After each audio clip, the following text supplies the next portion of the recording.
Hello everyone, स्वागत है आप सभी का हमारे सीएफ फाइनल में 2023 ऑडिट के पेपर रिव्यू में। स्टूडेंट्स के लिए मॉडरेट टू टफ रहा पेपर, पर्टिकुलरली वो जो सिलेक्टिव स्टडी या एबीसी फोकस स्टडी करते हैं। क्यों? Number 1, chapter like bank audit से रिलेटेड एमसीक्यू इंटीग्रेटेड पूछा गया almost of 10 marks. Number 2, professional ethics से सिर्फ 9 मार्क का पूछा गया। नंबर 3, आईसीआई के स्टडी मटेरियल में से सिर्फ 4 क्वेश्चंस डिस्क्रिप्टिव में पूछे गए 20 मार्क के out of total of 88 marks. लेकिन if we dive a little deeper into this particular paper, we will get to know कि इंस्टीट्यूट के मटेरियल से कितने क्वेश्चंस आए एंड कितना portion of the paper doable था, क्या स्ट्रैटेजी होना चाहिए थी पेपर सॉल्व करने के लिए। डेफिनेटली एक फैकल्टी के लिए हमेशा स्ट्रैटेजाइज करना कंपैरेटिवली इंपॉर्टेंट है, but do not take it as an analysis of whether the paper was tough और easy, but rather as a learning for students of November 23 exams, so that how you should now prepare for your paper of audit. Paper हमारा CKN2 ये code था paper का। अगर एक snapshot analysis करें, मैंने इसके ऊपर काफी रिसर्च करी है आप लोगों के साथ शेयर करने के लिए। This looks to be a synopsis shared on the Telegram, but what you can see here particularly important is इस पर्टिकुलर पेपर में 4 क्वेश्चन स्टडी मटेरियल से पूछे 20 मार्क के, और 6 क्वेश्चन इंस्टीट्यूट के ही मटेरियल से एडिशनली पूछे, which includes past exam question, MTP questions, RTP questions, which were of 29 marks. इसका मतलब 88 में से 49 मार्क्स क्यूमुलेटिव ICI के ही पास्ट मटेरियल से आया। बट इसमें मजे की बात यह थी कि 3 क्वेश्चन इसमें MTP से रिलेटेड थे, और वो कौन सी MTPs? पास्ट एग्जाम्स की अप टू 2019। तो वो जो क्वेश्चन बैंक आपकी सिलेक्टिव होती है, जिसमें सिर्फ फास्ट एग्जाम क्वेश्चंस और रीसेंट RTPs और उसके अलावा स्टडी मटेरियल मात्र के क्वेश्चंस होते हैं, वो क्वेश्चन बैंक्स आपके लिए अप्रोप्रिएट इस पर्टिकुलर पेपर के लिए नहीं रही होगी। इनफैक्ट अगर हम यहां पर देखें तो 3 क्वेश्चंस ऐसे भी थे जो इंस्टीट्यूट के पुराने प्रैक्टिस मैनुअल या ओल्ड कोर्स के क्वेश्चंस न्यू कोर्स में पूछे गए थे, विच वर ऑफ 13 मार्क्स। यानी अगर मैं सबको क्यूमुलेट करूं तो 88 में से 62 मार्क्स के questions were from the ICI pass material. उसके बावजूद भी 6 नए क्वेश्चंस थे विच वर टोटलिंग ऑफ 26 मार्क्स। इन सब में से अगर मैं बात करूं तो टोटल 19 क्वेश्चंस पूछे गए, जिसमें से 13 इंस्टीट्यूट के पास्ट ओल्ड कोर्स या RTP MTP पास्ट एग्जाम या स्टडी मटेरियल से क्वेश्चन थे। All of those 13 questions were there in the question bank, और हर क्वेश्चन के सामने मैंने आपके साथ पेज नंबर और क्वेश्चन बैंक का रेफरेंस भी दिया है, जिसके सारे क्वेश्चंस आपके क्वेश्चन बैंक में वहां पे आपको मिलेंगे with audio pods in terms of how to handle those questions. इसके अलावा 100% of the paper 86 marks out of 88 marks एक स्ट्रैटिफिकेशन का क्वेश्चन पार्टली अपने मटेरियल में था, बाकी उसके अलावा सारा का सारा कंटेंट आपके अल्टीमेटली फास्ट के मटेरियल में था, whether it is the drone shot और the SJ study material. Obviously बात है सर कि इंस्टीट्यूट का मटेरियल से ही आपका मटेरियल बनाए तो वो होना ही चाहिए, बट एसेज में डेफिनेटली इंपॉर्टेंट होता है, क्योंकि ICI का मटेरियल संक्षिप्त है, और एसेज के केस में जो 5 क्वेश्चंस एसेज के पूछे गए, वो पांचों के पांचों क्वेश्चंस का कंटेंट आपको फास्ट के मटेरियल में मिलेगा। इनफैक्ट इस बार का ब्रेकअप अगर देखें तो एसेज का वेटेज सबसे ज्यादा 24 मार्क्स का रहा, विच एसेंशियली मीन्स जो स्टूडेंट ये सोच के चलते हैं कि यार ऐसे सिलेक्टिव पढ़ लूं, थोड़ा पढ़ लूं, उनके लिए पेपर और ज्यादा टफ हो गया। क्यों? क्योंकि हर बार की तरह इस बार भी कंपलसरी क्वेश्चन पूरे 14 मार्क्स के, इनफैक्ट 554 तीनों पार्ट ऐसे से रिलेटेड थे, और इस बार there was only 500 and 600 series question, no other series questions were asked. तो पेपर में as such there was no equitable distribution amongst all the chapters. इसके बाद कंपनी ऑडिट, जिसका कारो का एक क्वेश्चन था, जिसको अगर आपने डिटेल में कारो पढ़ी है तो ही आप आंसर कर पाओगे, अदरवाइज आप ताक करते रहोगे, because there was a very intriguing question which was आज वी विल डिस्कस दैट। 141 का पास्ट एग्जाम से रिलेटेड ही एक क्वेश्चन रिपीट पूछा गया, ये ओल्ड सिलेबस में इस तरह का क्वेश्चन था। देन प्रोफेशनल एथिक्स में देयर वर 2 क्वेश्चंस, एक अमेंडमेंट नो क्लास से रिलेटेड था, एंड एक क्वेश्चन जो ओल्ड सिलेबस में पूछा हुआ है, जो अपनी क्वेश्चन बैंक में भी है, बट उसका आपको नए सिलेबस में कंटेंट में कहीं रेफरेंस नहीं मिलेगा, सिर्फ 9 मार्क का। जिस स्टूडेंट ने प्रोफेशनल एथिक्स के ऊपर एग्जाम में पहले खूब सारा समय दिया, दे would have faced a little problem. इसलिए मैं पर्टिकुलरली बार बार कहता हूं कि ड्यूरिंग द 1.5 days और इस बार 2.5 days थे, तो इंस्टीट्यूट ने उसके पूरे मजे ले लिया आपके साथ पेपर में, ऐसा लगता है, बट नेवरदलेस ये जरूर है कि आपको बहुत लिमिटेड टाइम एथिक्स पे देना चाहिए। You should not bank on ethics too much, and this is something which you always say that you should have an equitable distribution of the whole syllabus. Bank audit बच्चे छोड़ने का सोचते हैं, आप देखिए पहला इंटीग्रेटेड MCQ क्वेश्चन ही आपका पूरा बैंक ऑडिट का आ गया। That is why we always say कि यार छोड़ना है तो एक वो मैनेजमेंट इंटरनल ऑपरेशनल ऑडिट वाला स्किप करो, बाकी कुछ मत करो। लायबिलिटीज ऑफ ऑडिटर जैसे चैप्टर भी पढ़ना चाहिए, उससे रिलेटेड भी 5 मार्क का क्वेश्चन आया, एकदम straight forward question. Peer review, quality review के ऊपर 2 क्वेश्चंस थे, और फिस्कल लॉस के ऊपर 2 क्वेश्चन थे। ये क्वेश्चंस आप देखेंगे तो एक नया, एक MTP बेस्ड था, और फिस्कल लॉस के ऊपर there were actually 2 questions, one from the old syllabus and one which is a new question. Liability, NBFC, insurance company, investigation, management audit और ऑटोमेटेड एनवायरनमेंट, इन 6 टॉपिक्स के ऊपर एक एक क्वेश्चन थे, 4 से 5 मार्क के, जिनमें से 3 इंस्टीट्यूट की पास MTPs में है, 2 स्टडी मटेरियल में, और एक नया क्वेश्चन आया। ये आपका टोटल 88 मार्क्स के पेपर का वेटेज है। What is the conclusion before you get into the detailed review from this kind of a paper? Number 1, November 23 में अगर आपकी एग्जाम है तो ऑडिट की प्रिपरेशन करने के लिए सिलेक्टिव स्टडी छोड़ दीजिए। एबीसी फोकस पे पूरी तरह से रिलाई ना करें, वो सिर्फ आखिरी के 2 महीने में प्रायोरिटाइज करने के लिए यूज करें, ना कि अभी से अपनी तैयारी करने के लिए। आपको कोई भरोसा नहीं है, इंस्टीट्यूट ने बहुत चालाकी से पेपर बनाया, बैंक ऑडिट पे एमसीक्यू पूछ लिया तो डिस्क्रिप्टिव ने नहीं पूछा और डिस्क्रिप्टिव में इंश्योरेंस पूछ लिया। कोई भरोसा नहीं है, एथिक्स का वेटेज कम कर दे, एसेस का वेटेज बढ़ा दें, क्वेश्चंस नए इंक्लूड कर दें, स्टडी मटेरियल की जगह ओल्ड सिलेबस से भी लेके आ जाए। अगर आपको शॉर्ट सक्सेस ऑडिट में चाहिए तो आई वुड स्ट्रांगली सजेस्ट कि आप रेगुलर डिटेल्ड बैच के लिए जाइए, जिसमें 50 लेक्चर्स में हम पूरे ऑडिट को systematically with question answers discussion in the class करते हैं, तब जाके आपकी सॉलिड प्रिपरेशन होती है। फिर आपके पास टाइम की कमी है तो फिर आप फास्टर बैचेस के ऊपर जाएं, जहां पे हम समवेयर अराउंड 75 to 90 आवर्स के अंतर्गत पूरे ऑडिट के सिलेबस को कवर करते हैं with question answers, with audio pods given to you for your own self practice, with very limited coverage of the questions in the class.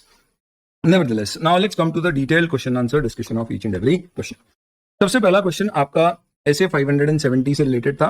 Same to same question आप देख सकते हैं हमारी question bank में page number 98 पे question number 156 HJ question bank, जिसकी open PDF Telegram पर share करी गई है, वहां से क्रॉस भी कर सकते हो। In this particular case question में आपको आंसर देते समय क्या ध्यान रखना है? पहली चीज इसमें ये कहा गया है कि कंपनी के पास एक्शन प्लान नहीं था और गोइंग कंसर्न इनअप्रोप्रिएट है, साफ साफ लिख दिया। तो इसका मतलब हमारा ओपिनियन एडवर्स जाएगा। अगर कंपनी गोइंग कंसर्न इनअप्रोप्रिएट मान के अकाउंटिंग नहीं कर रही है तो आपको लिखना पड़ेगा एडवर्स ओपिनियन है। ये फाइनेंशियल स्टेटमेंट में सर्कमस्टांसेस रिफ्लेक्ट होना चाहिए था, नहीं हुए तो ऑडिटर इसके लिए रिपोर्टिंग करेगा। क्योंकि पूछा है ऑडिटर को क्या ऑडिट रिपोर्ट में कोर्स ऑफ एक्शन लेना है, तो आपको ओपिनियन पैराग्राफ भी ड्राफ्ट करना पड़ेगा। अगला क्वेश्चन था आपका हैम लिमिटेड से रिलेटेड, जिसमें रॉ मटेरियल का काफी बड़ा स्टॉक है, जिसको ऑडिटर एक्सपर्ट के द्वारा वेरीफाई कराया गया। संतुष्ट नहीं थे हम, तो इसके लिए हम क्लीन ऑडिट रिपोर्ट नहीं देना चाहते थे, तो हमने ऑडिटर के एक्सपर्ट का नाम दे दिया ताकि हमारी रिस्पॉन्सिबिलिटी रिड्यूस हो जाए।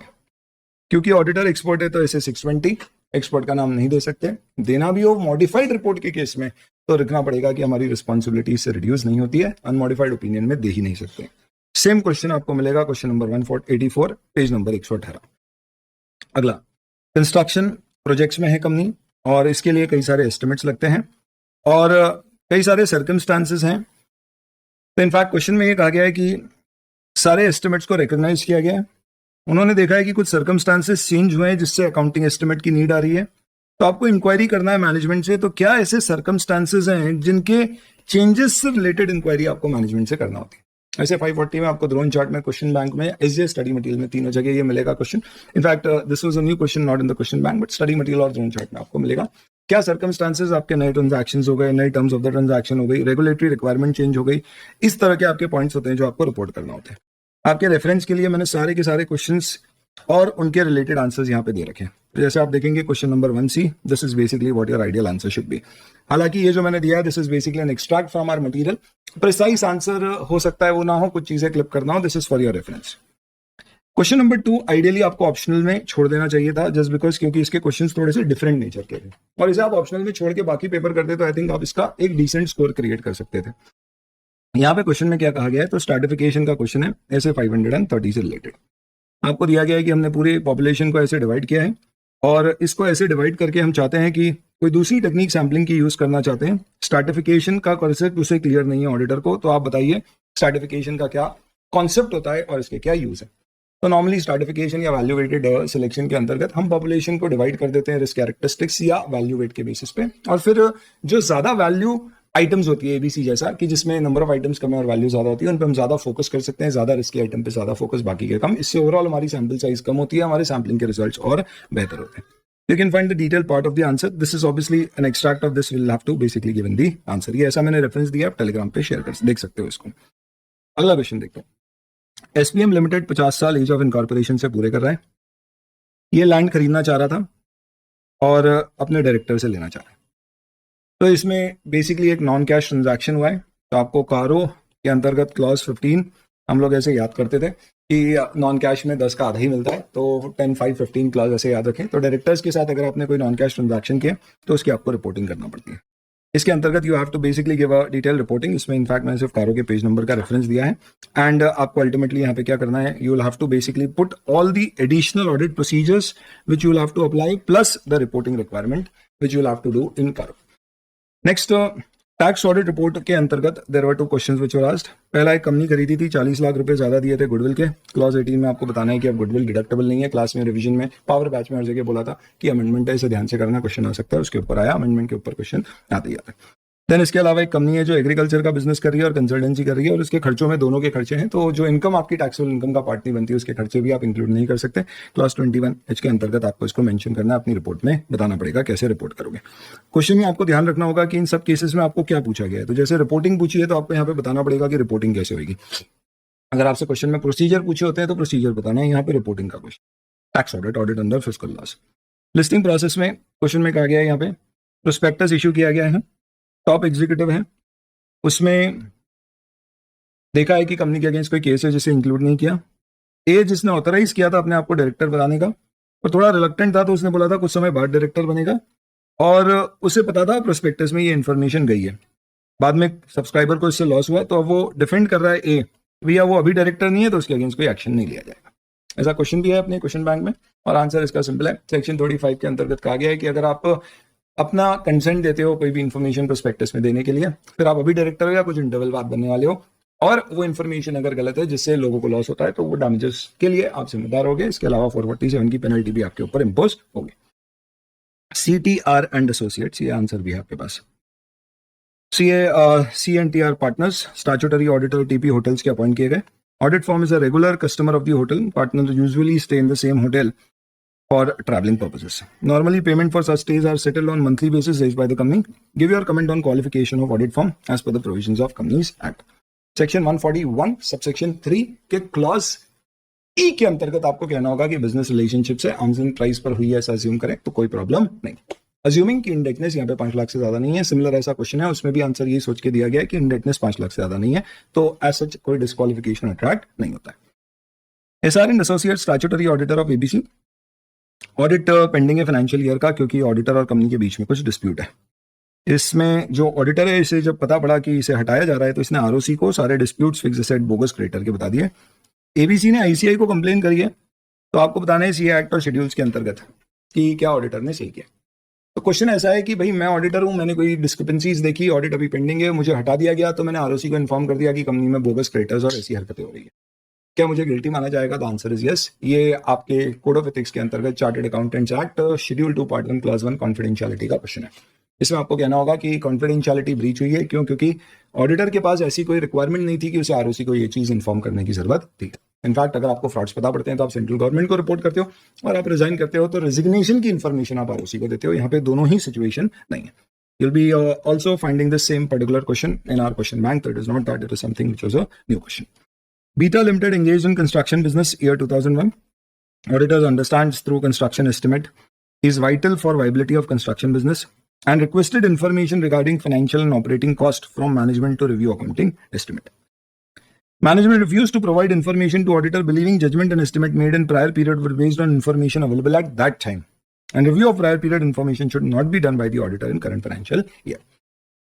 आपको बोला गया है रेलेवेंट ऐसे विच इज 540, जिसके 2 क्वेश्चन आ गए इस एग्जाम में, और हम कितनी बार क्लास में बोलते हैं ऐसे 540 बहुत बहुत बहुत ज्यादा इंपॉर्टेंट है, क्योंकि इंटर में भी नहीं पूछा जाता, और आप देखो 2 क्वेश्चन उसके ऊपर आ गए। It's a very lengthy standard and it is a very important one. In fact luckily इसके दोनों क्वेश्चन कंपेरेटिवली डुएबल थे, बट यस कित इतना बड़ा स्टैंडर्ड है तो कई बार सोचने में समय लग जाता है कि यार इसका आंसर मुझे कहाँ से और कौन सा वाला पिक करना है। यहाँ पे सिंपली है कि प्रायर ईयर एस्टिमेट्स को करंट ईयर में आउटकम से रिव्यू करना चाहिए, जिससे आपको पता पड़ता है कि नंबर 1 कोई मैनेजमेंट बायस तो नहीं है अगर आउटकम और आपके एस्टिमेट्स में मेजर डिफरेंस है, और दूसरा रिस्क असेसमेंट और री आइडेंटिफिकेशन ऑफ एनी रिस्क पता पड़ता है, जिससे आप अपने नेचर, टाइमिंग और extent of audit procedures change कर सकते हो। You can refer the question and the answer for this. RBN company statutory मैं बहुत ब्रीफ में आपको आंसर बता रहा हूँ, ऑब्वियसली इसका कॉन्टेक्स्ट में आपको पूरा आंसर देना पड़ेगा। NBFC हैं और अदर इनकम से रिलेटेड डिवीजन 2 और 3 में क्या फर्क है? तो डिवीजन 2 में आपकी कोई भी अदर इनकम और एक्सपेंस अगर आपकी टोटल रेवेन्यू फ्रॉम ऑपरेशंस की 1% और 10 lakh whichever is higher से ज्यादा होती है तो अलग से बताना है। यहाँ पे it is only 1% of total income, तो वो डिफरेंस है वो आपको रिपोर्ट करना है। NBFC से रिलेटेड ये क्वेश्चन था। Then ABC company chartered accountant firm है और इसकी ब्रांचेस हैं 21-22 में ये 18 लिस्टेड कंपनी और 24 प्राइवेट लिमिटेड कंपनी इसका ऑडिट कर रही है। पढ़ के लगता है शायद लिमिट वाला क्वेश्चन होगा, पर ये वो नहीं है, ये क्वालिटी रिव्यू और नफरा से रिलेटेड है। पीयर रिव्यू इसका हो चुका है, इसके पास पीयर रिव्यू सर्टिफिकेट है, और इसके बाद quality review board of the institute ने इसका क्वालिटी रिव्यू करने का डिसीजन लिया है। पहली बात, आपका पीयर रिव्यू हो चुका है तो भी आपका क्वालिटी रिव्यू हो सकता है, दोनों इंडिपेंडेंट और एक्सक्लूसिव प्रोसेसेस हैं। तो पहला क्या क्योर रिव्यू हो सकता है? बिल्कुल हो सकता है। आगे, क्या इसमें एक लिस्टेड कंपनी जो कि एक audit of public sector undertaking है, वो क्योर रिव्यू बोर्ड 21-22 में कर सकती है? इसका आंसर है नहीं। क्यों? क्योंकि साफ साफ कहा गया है स्कोप ऑफ क्यूआरबी में कि कोई भी ऐसी एंटिटीज के ऑडिट जो नफरा के स्कोप में कवर होते हैं, उसका नफरा ही सुपरविजन करेगा, और क्यूआरबी तब तक नहीं करेगा जब तक नफरा उसे रेफरेंस ना दे दे। तो आपको लिखना पड़ेगा कि ये नफरा के पावर्स में जाएंगे, and you will have to basically quote powers of NFRA under the rule 3 of the NFRA rules 2018। सबके आंसर्स डिटेल में भी अवेलेबल है, आप यहाँ पे देख सकते हैं इस तरह से। नेक्स्ट, फुटवेयर मैन्युफैक्चरिंग बिजनेस में है, 2015 में ऑपरेशन शुरू किए, 2 फाइनेंशियल ईयर से आपके प्रॉफिट्स गिर रहे हैं। मैनेजमेंट ऑडिटर आपको अपॉइंट किया गया है, फाइनल मैनेजमेंट रिपोर्ट आप बना रहे हो, आपसे पूछा गया है steps to be taken in management audit report. Theory question है, इनमें कंफ्यूजन ये होता है कि मैनेजमेंट ऑडिट रिपोर्ट कितने टाइप्स की है ये नहीं पूछा है, हाउ टू प्रिपेयर नहीं पूछा है, स्टेप्स पूछा है। तो स्टेप्स क्या होते हैं? तो you will have to basically write these are basically all these steps. तो वो 6 स्टेप की आपकी रिपोर्ट लिखना है। थ्योरी क्वेश्चन है, याद रखना है, याद हुआ होगा तो लिख पाएंगे। नेक्स्ट, पीयर रिव्यू अपॉइंट किया गया है, मैनेजमेंट कंसल्टेंसी सर्विसेज को इन्होंने शामिल किया है अपने रिव्यू असाइनमेंट में, जो आप नहीं कर सकते क्योंकि स्कोप ऑफ पीयर रिव्यू में मैनेजमेंट कंसल्टेंसी सर्विसेज एक्सक्लूडेड होती है, सिर्फ अटेस्टेशन वर्क आता है। बस इतना सिंपल सा क्वेश्चन का आंसर है। मैन्युफैक्चरिंग कंसर्न है, उसने प्रॉपर्टी 58 लाख में सेल करी है, और ये 2017 में खरीदी थी। आज इसकी स्टैम्प ड्यूटी वैल्यू 74 लाख है, तो जो आपकी लिमिट होती है उससे अगर आप देखेंगे तो ये ज़्यादा है, क्योंकि 50,000% जो आपकी लिमिट है उससे मोर है ये। तो आपको कैसे डील करना है टैक्स ऑडिट रिपोर्ट में? तो आपको लिखना पड़ेगा डील टैक्स ऑडिट रिपोर्ट पूछा है, तो मेरे ओपिनियन में आपको इस तरह का चार्ट भी आइडियली बनाना चाहिए कि हमें इसे रिपोर्ट करना पड़ेगा। क्यों? क्योंकि tax auditor is required to report because the price is lower than the value adopted for stamp duty by the transfer, और इस पर्टिकुलर रीजन से हमें ये बताना चाहिए आइडियली टेबल। तो क्वेश्चन में बहुत अच्छे से ध्यान रखना है, पूछा गया है प्रोसीजर या रिपोर्टिंग, और रिपोर्टिंग है तो ये रिपोर्टिंग बताना पड़ेगी। चलिए, ये आपका नोक्लार से रिलेटेड क्वेश्चन था। तो नोक्लार के प्रोविजंस किसके ऊपर एप्लीकेबल होते हैं? अमेंडमेंट रिलेटेड है तो नया क्वेश्चन है।